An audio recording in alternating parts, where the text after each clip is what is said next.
तुर्की के पर कतरने के लिए भारत ने निकाला कौन सा अस्त्र? तुर्की के दुश्मन से मिलाए हाथ। कश्मीर में तुर्की का महाविध्वंसक प्लान सुनकर चकरा जाएगा हिंदुस्तान। समंदर में भारत की रास्ता रोककर तुर्की ने बड़ी गलती कर दी। मोदी पुतिन की फोन कॉल तुर्की को बर्बाद कर सकता है। तुर्की की रोटी पर नाच रहा था पाकिस्तान। जब भारत ने दबाई कमजोर नस तो बिलबिला गया बिलावल। भारतीय सेना खोदेगी पीओके में तुर्की की कब्र। तुर्की पर भारत को मिला खुफिया गिफ्ट। अब भारत ने बजाया तुर्की का गेम।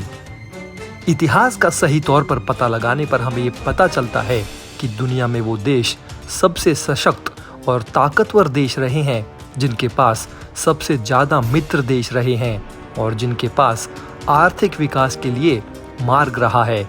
ये मार्ग बड़े होने के साथ साथ भौगोलिक दृष्टि से भी बहुत महत्वपूर्ण रहे हैं। ऐसे में भारत अपने कूटनीतिक और अंतर्राष्ट्रीय महत्व के चलते बहुत ही उन्नत तरीके से इन दोनों मोर्चों पर लड़ रहा है। इसलिए अब भारत का ये नया दांव तुर्की समेत पाकिस्तान और चीन के लिए भी असरदार साबित होगा। ये नया दांव क्या है, इसके लिए आपको तुर्की और भारत का रिश्ता समझना होगा। तो दोस्तों, तुर्की और भारत की कभी भी दोस्ती नहीं रही है। हमेशा ही तुर्की ने पाकिस्तान को सपोर्ट किया है। इसलिए ऐसे देशों को देखकर एक कहावत खुद ही याद आ जाती है कि चमड़ी जाए पर दमड़ी ना जाए। यही हालत पाकिस्तान की भी है, यही हालत तुर्की की भी है। दोनों ही देश भारत से ऐतिहासिक नजरिए में पराजित हो चुके हैं।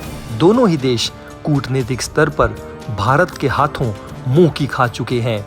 लेकिन मजाल है कि दोनों देश अपनी हरकतों से बाज आएं। एक बार फिर तुर्की ने भारत को भड़काने के लिए कश्मीर के फटे ढोल को पीटने का प्रयास किया।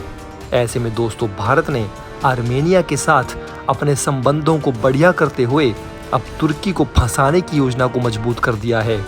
हाल ही में भारत के विदेश मंत्री एस जयशंकर और आर्मेनिया के विदेश मंत्री के बीच मुलाकात हुई। ये मुलाकात कई कारणों से महत्वपूर्ण बताई जा रही है। भारत के लिए लाभ की बात यह है कि मध्य एशिया में भारत एक बढ़िया मित्र देश बन रहा है जिसका सांस्कृतिक और राजनीतिक महत्व बहुत ज्यादा है। इसके साथ साथ भारत अपनी दूरदर्शिता से उठाए गए नॉर्थ साउथ कॉरिडोर की नींव भी मजबूत कर रहा है। दरअसल आर्मेनिया और अजरबैजान के विरुद्ध टकराव की स्थिति बनी रहती है। दोनों देशों के विरुद्ध युद्ध भी हो चुका है। तुर्की अजरबैजान का समर्थन करता है। ऐसे में भारत आर्मेनिया को मजबूत करने की रणनीति अपना रहा है। हाल ही में भारत ने हथियारों का एक सौदा आर्मेनिया के साथ किया है। करीब 2000 करोड़ रुपए में तय हुई इस डील में भारत ने आर्मेनिया को हथियार बेचने का सौदा किया है। इन हथियारों में सबसे महत्वपूर्ण भारत का पिनाका रॉकेट लॉन्चर है। पिनाका रॉकेट लॉन्चर को डीआरडीओ ने विकसित किया है। इसके अलावा भारत आर्मेनिया को एंटी टैंक रॉकेट और गोला बारूद भी सप्लाई करेगा। इसके बाद अब भारत आर्मेनिया की आर्थिक मदद करने जा रहा है। रिपोर्ट्स के मुताबिक भारत आर्मेनिया को $1.2 मिलियन की मदद करने जा रहा है। दोस्तों, भारत को अस्थिर करने की बात हो और उसमें पाकिस्तान की भूमिका ना हो, ऐसा संभव है क्या? कतई नहीं। पाकिस्तानी खुफिया एजेंसी आईएसआई के जरिए किसान आंदोलन में जुटे खालिस्तानी समर्थकों को खूब पैसा पहुंचा था। ये बात किसी से भी छिपी नहीं है। लेकिन खास बात यह है कि खबर मिली है कि इसमें तुर्की भी शामिल था। तुर्की पाकिस्तान को अपनी जमीन भारत के खिलाफ दे रहा है, जहां से बैठकर कश्मीरी पत्रकार के जरिए भारत में कश्मीर और खालिस्तान दोनों ही मुद्दों को भड़काने की कोशिश की जा रही है। खास बात ये भी है कि गूगल टूलकिट से जुड़े केस में भी पाकिस्तान और तुर्की की बड़ी भूमिका रही थी। दोस्तों, तुर्की ने G7 देशों से कच्चे तेल की मूल्य सीमा तय करने के बाद बीमा संबंधी सभी नियम जारी किए हैं। तुर्की अब जहाजों से बीमा करने वाली कंपनी का गारंटी कवर दिखाने की मांग कर रहा है, जो ये बताता है कि जहाज पर लदा तेल $60 प्रति बैरल या इससे कम कीमत पर ही खरीदा गया है। आपको बता दें कि G7 देशों ने रूस के क्रूड ऑयल पर $60 प्रति बैरल का कैप लगा दिया है, यानी रूस का तेल इससे ज्यादा महंगा नहीं होगा। भारत तेल लेकर आ रहे टैंकर में 10 लाख बैरल रूसी कच्चा तेल लदा है। ऐसे में तुर्की भारत का रास्ता रोककर भारत को उकसाने का प्रयास कर रहा है।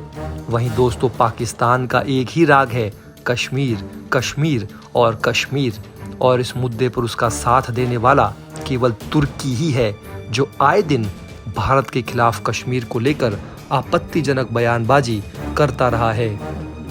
ऐसे में इन दोनों मुल्कों की कश्मीर मामले पर तो दाल नहीं गल रही, इसलिए अब ये लोग कश्मीर के जरिए भारत को अस्थिर करने की कोशिश कर रहे हैं।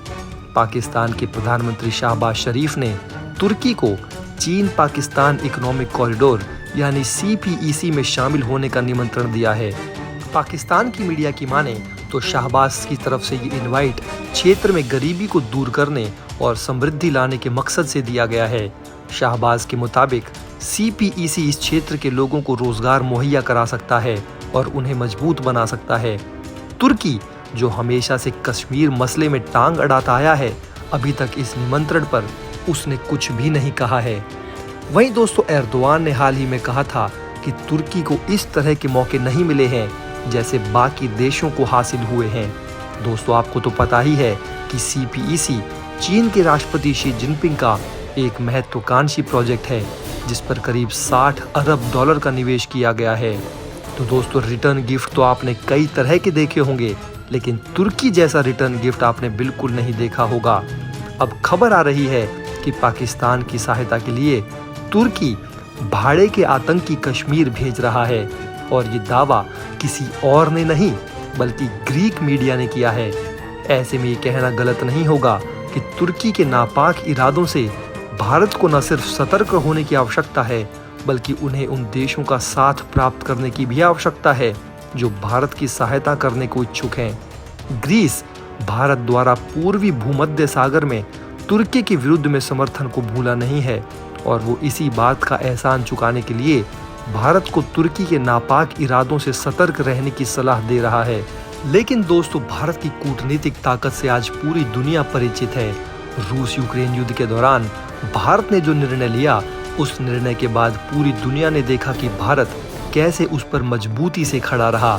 वो निर्णय आसान नहीं था, क्योंकि एक ओर पश्चिमी देश थे जिनमें अमेरिका प्रमुख भूमिका निभा रहा था, और वहीं दूसरी तरफ रूस था जिसके साथ भारत के पुराने और रणनीतिक रिश्ते थे। ऐसे में भारत ने निर्णय किया कि वो किसी भी देश के साथ नहीं है, वो किसी भी गुट के साथ नहीं है। भारत ने कहा कि वो शांति के पक्ष में खड़ा है। पश्चिमी देशों ने कई रणनीति अपनाई, कई तरह के दबाव डाले, लेकिन भारत अपने निर्णय पर अड़ा रहा।